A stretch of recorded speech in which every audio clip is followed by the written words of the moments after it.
یہ تحریک انصاف نے 26ویں آئینی ترمیم میں بھی اپنا کردار ادا کیا. مولانا فضل الرحمان صاحب کے ساتھ ان کے مذاکرات ہوئے اور وہ اس معاملے کو آگے لے کے چلے اور ان کے کہنے پہ بہت ساری شکیں نکالی بھی گئی. مگر یہ اپنی جگہ پہ یہ نہیں ہو سکتا کہ اس کی آڑ میں 9 مئی جیسے واقعات کو ہم فراموش کر دیں, بھلا دیں یا اس پہ کوئی کمپرومائز کر لیں. وہ جو سزائیں ہوئی ہیں 25 لوگوں کو پہلے, 60 لوگوں کو بعد میں, جو 85 لوگوں کو سزائیں ہوئی ہیں ان کے خلاف ناقابل تردید ثبوت موجود تھے. ان کو وہاں پہ دیکھا گیا تھا جلاؤ گراؤ کرتے ہوئے, توڑ پھوڑ کرتے ہوئے. تو جو ملک دشمنی ہوئی ہے اگر اس پہ کوئی معافی ہو جائے یا اس ملک دشمنی کو بھلا دیا جائے تو پھر ایک شخص جو کوئی بھی جرم کرتا ہے تو کیا پاکستان کی تمام جیلوں کے دروازے کھول دیے جائیں؟ تو یہ قتل مقصد نہیں ہے. جو جرائم اپنی جگہ موجود ہیں مگر استحکام کے لیے, معیشت کے لیے, سیاسی استحکام کے لیے آگے بڑھ رہے ہیں. تو D G I S P R نے جو کل پریس کانفرنس کی بڑی وہ مفصل تھی ہر حوالے سے. انہوں نے دہشت گردی کی جنگ کے حوالے سے, 9 مئی کے حوالے سے, 26 نومبر کے حوالے سے بڑی تفصیلی تبادلہ خیال ہوا اور میں سمجھتا ہوں کہ انہوں نے بڑا ہی احسن طریقے سے تمام چیزوں پر روشنی ڈالی ہے. ایک تو وہ بہت, میں سمجھتا ہوں کہ اچھے طریقے سے انہوں نے وہ کیس پریزنٹ کیا, نمبر 1.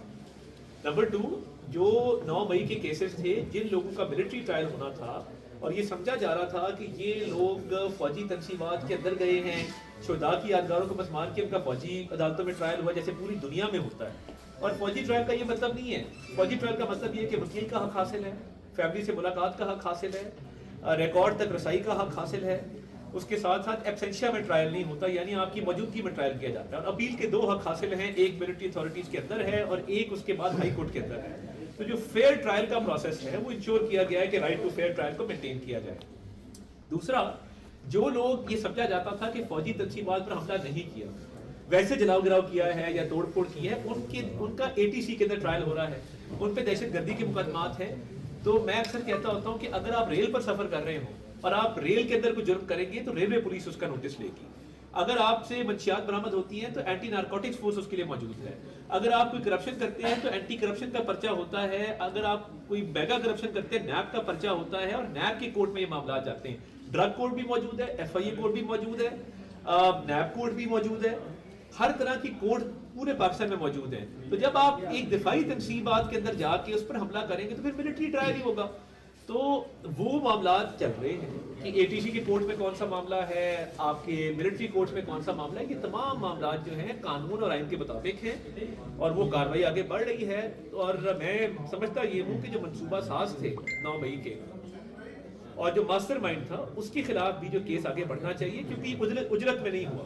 ان کیسز کو باقاعدہ طور پہ 2 سال لگے ڈیسائیڈ ہوتے ہوئے کہ پروسیکیوشن ہے, ایویڈنس ہے, کراس ایگزامینیشن ہے. گودل صاحب ماشاءاللہ ورلڈ ریکارڈ ہولڈر ہیں, 11 دفعہ بار کے صدر رہے ہیں. یہ معاملات, لیگل معاملات کو سمجھتے ہیں کہ ٹرائل میں کیا کیا چیزیں انوالو ہوتی ہیں, فرد جرم عائد ہونا, اس کے بعد ٹرائل کا مکمل ہونا.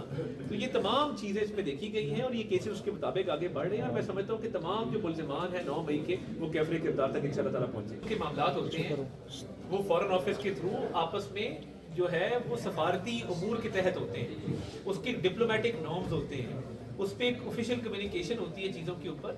تو یہ تو ایک عدالتی معاملہ ہے اور وہ بھی لوکل عدالتی معاملہ ہے. تو اس کے اوپر میں نہیں سمجھتا کہ ریاستوں کے مابین کو ایسی بات چیت ابھی ہو رہی ہے. اور یہ بڑی بدقسمتی ہے کہ ایک بیانیہ بنایا جا رہا ہے سوشل میڈیا کے اوپر. اب مجھے یہ سمجھ نہیں آ رہی کہ پہلے والی بات کو مانا جائے کہ ہم کوئی غلام ہیں یا اب والی بات کو مانا جائے. تو یہ تو پیترا بدلتے رہتے ہیں سیاسی طور پہ. ریاستی امور میں سیاست کو نہیں لانا چاہیے اور جو بین الاقوامی سطح پہ تعلقات ہیں اس میں سیاست کو نہیں لانا چاہیے.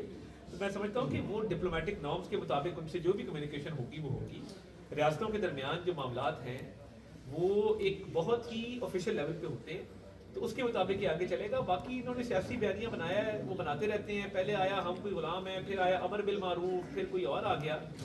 تو یہ تو ان کا وتیرہ ہے کہ ایک بات کرو پھر اس پہ مکر جاؤ, کیونکہ اگر یہ ایک بات کہے کہ اس پہ نہ مکریں تو پھر ان کو ہم کوئی اور چیز کہیں گے, طریقے انتشار نہیں کہیں گے. عدلیہ کا اپنا کام ہے, ایگزیکٹو کا اپنا کام ہے, لیجسلیچر کا اپنا کام ہے. کیونکہ میں لیجسلیچر کا اور ایگزیکٹو کا نمائندہ ہوں تو یہ کسی جوڈیشری کے نمائندے سے پوچھیں کہ اس پہ کیا بات ہے. آپ کا بھی تعلق ڈسٹرکٹ وزیر آباد سے ہے. ڈسٹرکٹ وزیر آباد کا باقاعدہ نوٹیفکیشن ہو چکا ہے, اور کیا اس کو کب تک فنکشنل کیا جائے گا, اور اس کے ساتھ ساتھ کیا کوئی گکھڑ کو تحصیل بنایا جا رہا ہے؟ میں یہ سمجھتا ہوں کہ وزیر آباد کو ڈسٹرکٹ کی حیثیت حاصل ہوئی اور ہم نے ہمیشہ اس کاز کو آگے لے کے گئے ہیں. اور میں سمجھتا ہوں کہ وزیر آباد میں پراپر جو ہے وہ ڈسٹرکٹ آفس اسٹیبلش ہونے چاہیے اور پراپر جو فنڈز کی بھی ترسیل ہوتی ہے